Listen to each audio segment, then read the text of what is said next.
RRQ Akira, with the Leslie being taken out, we don't have the Wanwan, so what does that leave us? Yeah, like Kuba. Yeah, we saw that Harris yesterday, if I'm not mistaken. Oh, that's a good point. Yeah. That never crossed my mind. Yes, Panda can actually play the Harris. I'm not sure at what level it is, and especially when you're at M4, it might not necessarily be enough. It's really up to his ego and confidence. I feel like more so the Harith was, when we saw that yesterday, it was just a good option to play around that opponent real-world manipulation, because then you're forcing that situation where usually it's a disadvantage in that box, right? The death box, but now with the Zaman Force, it worked out really well.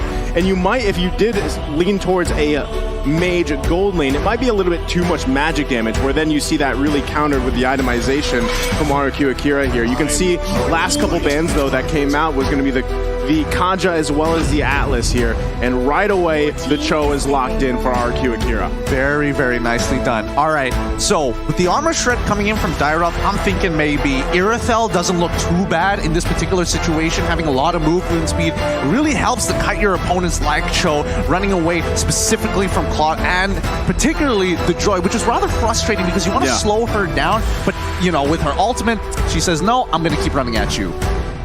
So what do you think about the Irithel in lane with the Claude? I mean, we've seen the matchup happen tons of times. Claude usually has a bit of an advantage once he hits level 2, but prior to that, level 1, it's all about that first initial trade. So, let's say, gold lane, it pushes into Claude, no problem, I hit level 2, then it's smooth sailing. We're going to see here the next two picks. It's actually going to be Brody as well as the Hilda.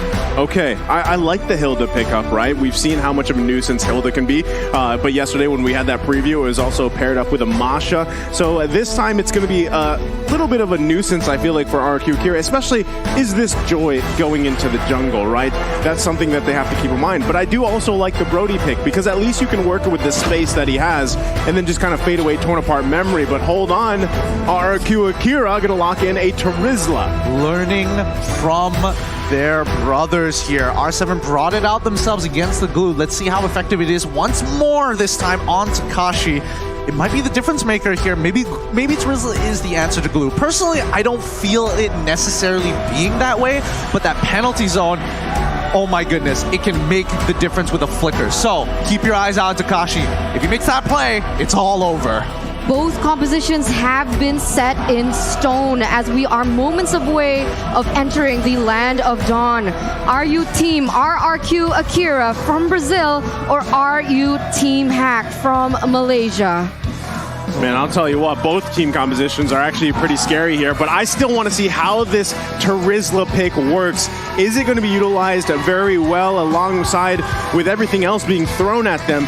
Like you mentioned, Gideon, penalty zone is going to be a tough obstacle to work around here. So we're going to find out as we load up into the last match of the day. Group stages, day number 2 here between Team Hawk and RRQ Akira. How are you feeling here? I mean, this is the last Malaysian team today. Look, don't look at me like that. I'm shaking, okay? I'm already shaking right now. And I hope we don't see the proxies coming in from this Terizla, because you can expect the Hilda to immediately start to invade King. Oh, whoa! They brought the whole party! Already. Min, though, I mean, this is what we expect from a Hilda right early on. Gonna force King here to get whittled down a little bit. Does use that retribution, but should be just fine here. Hold on. Gusta Lagusta on the top side. Also, it was a lane swap. There's some flippy floppy here going on again. Oh boy, I'm imagining the entire world going like, man, Malaysians really know how to just cheese people out in these lane swaps. And yes, Brody should be able to bully Terizla relatively easy, but Terizla can just play safe, you know, clear the waves, nothing to do. But Gusta Lagusta, he needs a bit of help here, especially with the early game base stats of no way, did Man? Okay, he did it.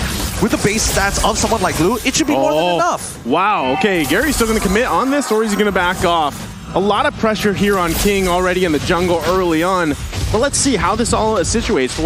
If they stay in this lane. Still, though, 4 members here of Team Hawk on the top side. They grab the first blood. It's Gusta Lagusta that goes down. Can they find Luis as well?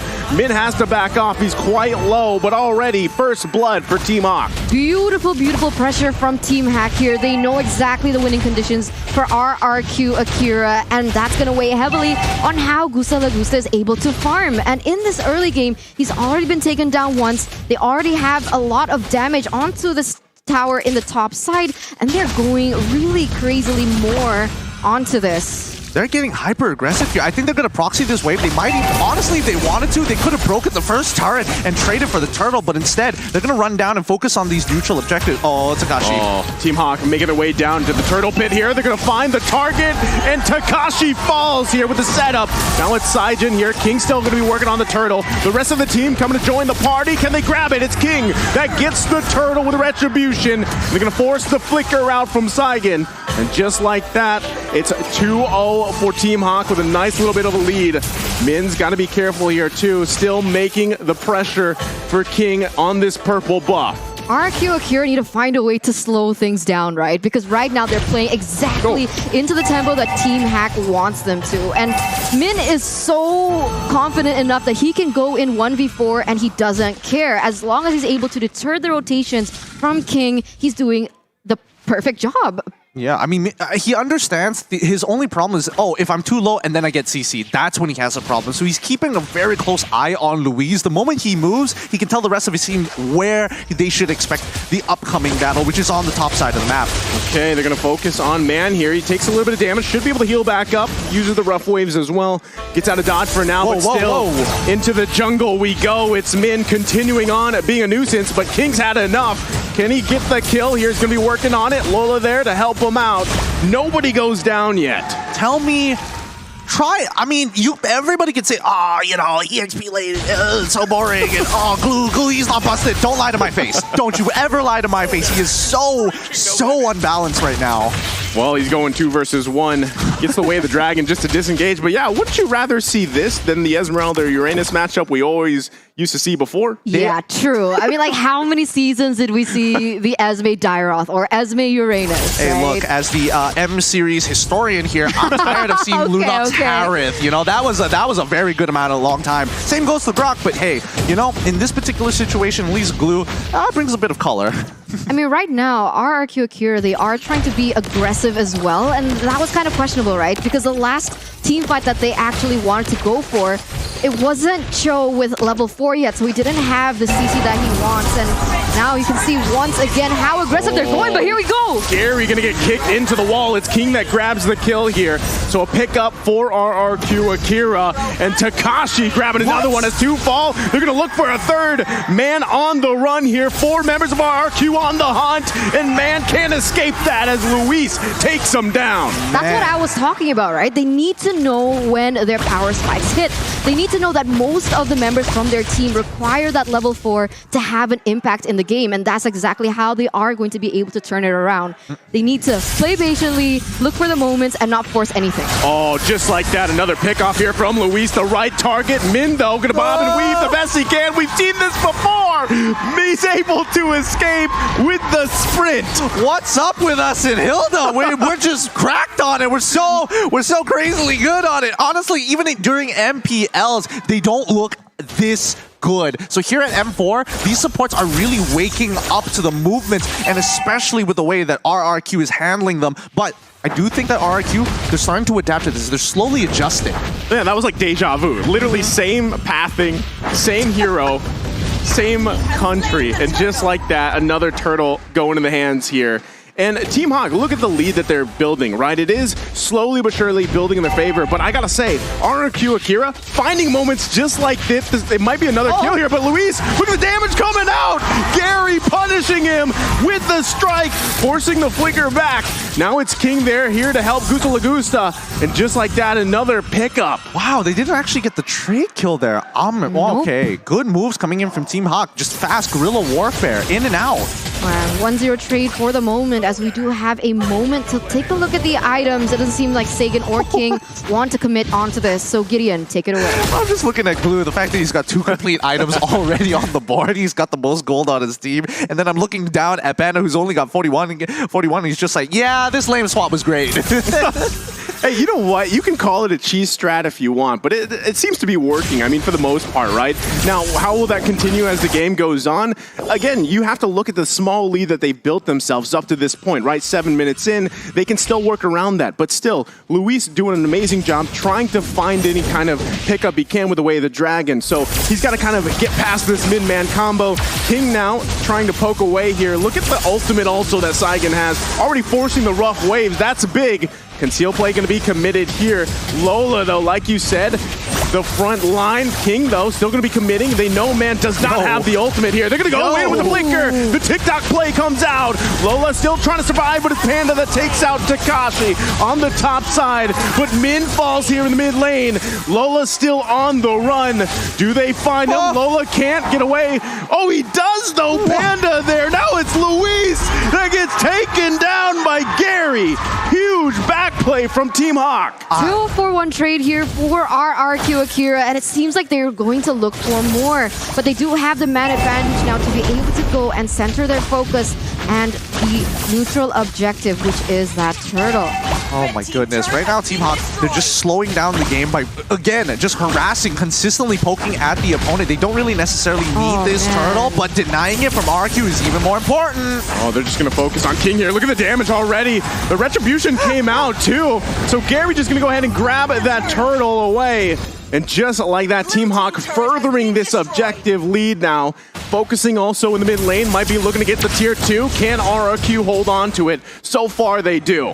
Oh, this is an exciting match, and honestly, with Team Hawk, the way that they're playing, again, a series of unfortunate events for RRQ. While they were actually looking for that engage in the previous fight, Team Hawk were actually opting to go for a lane swap. So they caught Lola midway into the river, while you see someone like Brody Panda just taking out the first turn, coming down to join the fight, and cleaning up what he can. Yeah, that sucks. Yeah, it's just... that sucks. Like, what can you do? Plain like, and simple. You look at the VOD, imagine like Brawl sitting there, it's like, well, I mean, that's just awkward timing, right? What can you really say? Oh, I mean, on top of that, Gary now already has a Malefic Roar, so that is more so going to be shredding into the members of RRQ Akira here.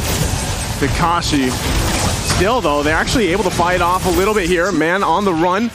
Not going to find anything just yet, though, but, you know, there's focus on the right places here for Team Hawk. It's RRQ Akira responding to the tempo being set, and a lot of that has to do with man even on this hill, though, like we were mentioning. Let's see if they can play around this. Gary waiting patiently in this death bush, possibly. They know he's there. No one going to commit just yet. Poking a back and forth here as everybody goes back. Lola, though, has to split out of there. All right, we need to talk about the compositions right now. So, because as good as Team Hawk looks right now, in the later stages of the game, they're going to get outscaled by RRQ, Brazil, and oh, they're not going to dive this, are they? Man has to be careful here. Still has a flicker, though. Gary going to get out of there. Luis, though, finding a target. It's Min that falls. Panda, though, punishing Takashi. Naka, they still hold on to the tier 1 turret. Man, 1-for-1 trade for the moment, but in the grand scheme of things, Team Hawk, they are still holding on to the lead. Man, the mid-man synergy, the combo that they can actually go for is insane. And you can see that RRQ Akira, they respect it a lot, right? They try and bait that out. They try to bait the ultimate coming in from man out before they try to engage onto anything. But here is the next Lord. We see that Gusa Lagusa, he doesn't have his ultimate just yet, so that's actually going to be something that Team Hawk can use to their advantage. Absolutely. If Team Hawk get this first Lord, they should be able to get at least a couple of the outer turrets to secure a 5k goal lead. And that's important because, again, Team Hawk are playing for a very early game composition. Oh, there you go. Okay, and Min's not even there, right? He was going to go top side. Now he made his way back down here. Lord reset. They're just trying to get out any ultimates, like going back to the keys of victory here. Whichever team is able to bait out those ultimates, they get that upper hand. Look at the positioning for King and Saigon. They're still working around. The Lord still being focused. Bob and weave between both teams, though. They could get sandwiched in here. Panda, though, going to find Takashi. That's Gary that grabs the kill. Another flicker going to commit. Man is the one to fall. King on the retreat here. Still, again, a 1-to-1 trade. Lord still for the taking. Honestly, RRQ is just doing a phenomenal job here at slowing down Team Hawk. They just need time, and if they have to trade 1-for-1 while Team Hawk is ahead, it's such a big win for them. Look at that. Min forcing back King. Luis, though, another initiation with the Way of the Dragon, but he gets punished by Gary. Lord's still going to be worked on. Lola flickering out. King has to back off. He's too low. Min, though, Saigen able to grab a kill. Min to fall. Lord still up, working by Gary. And now RRQ getting in position. Lord's going to go ahead and reset. Gusta Lagusa trying to focus on this tier 1. Can he grab the turret? Man, taking the damage. But he finally clears the minions, and we're back to square one. Yeah. I mean, after all of that, nobody has gotten their hands on the Lord, and they're doing this really nicely. Team Hack, they need to... I like the dancing, guys. That's right. I like the dancing. Oh my god, what? He was trying to take it out. Panda didn't like it because they initiated the mid lane. Gary's going to be in trouble. And also on the top side, it's Man That Falls. RRQ Akira. Hear them loud because they take them down. And now the focus in the mid lane. Tier 1's going to fall, and now the Lord for the taking. Now that's what I wanted to mention before everyone started dancing here on the caster desk, is the fact that Team Hawk, they need to respect the damage output coming in from Gusta Lagusta because he has already reached that item power spike. The Golden Staff is already there, already dealing a lot of damage, and when they clump up 5v5, they might have a better odd at struggling. And now you can see that they've already acquired the Lord, and RRQ Brazil instantly going to be able to take away that early lead that Team Hawk initially had for themselves. Yeah, we're going to see the replay in a little bit, but you're going to, after this, RRQ, Akira are going to start snowballing out of control. The scaling is really starting to make a difference here, and with a lot of the engagements happening in towards this mid-game to stall it out until that item power spike, it's putting a huge stall on Team Hawk's plans. They need to end this as quick as possible because at the end of the day, Panda, he has to only farm. And when even at max items, he doesn't scale as hard as Gusta Lagusta. Oh, they're going to be looking to take out Min here as he's going to be the focus. Takashi going to miss that ult. A little bit short here, but still Min on the run. Can't get away, though, from Saigen as he cleans up the kill. Focus on the tier 2 on the top side. And RRQ just in a comfortable lead right now. I mean, did you see the items coming in from Sagan there, Gideon? Okay, he had the Holy Crystal before, and now he has the Divine Glaive to top it all off. Yeah, Sagan right now, he's kind of popping off, and now RRQ Akira is going to start dominating the rest of this match. Team Hawk, I mean, they need to make some kind of glory play here to really top the scales against RRQ. They need to find a way to take down Gusta Lagusta without a quote-unquote reliable source of CC, right? Because Man didn't opt for the Petrify. He went in for the Flicker instead, so it's going to be a little that much more difficult to pick these really core heroes off. And he doesn't, I mean, even looking at the items, he doesn't really have that burst potential just yet. I mean, he could probably get someone half health low, but King gonna be the focus here. Getting caught in a lot of CC as Gary's able to get the kill. But still, can they play around with that? Team Hawk might be looking for something. The flicker is gonna come out. Lola, though, looking to get a pull, but can't get it. Takes quite a bit of damage. Luis is there. Saigen's gonna flicker in to grab the kill, but into the penalty zone they go. Takashi unleashing. Oh my God. We grab another one after another falls. It's a wipeout. A triple kill for Gusta Lagusta as he was able to just dish out so much damage with that ultimate. I mean, he was basically like free hitting from the backside, and that's it. Wiped out. Is this the final moment for Team Hack? I mean, they're cutting it down one by one, and I think this might just be it here. They have more than enough damage, and unfortunate to say, I told you so. No. That RQ's late game, that's what we were looking for.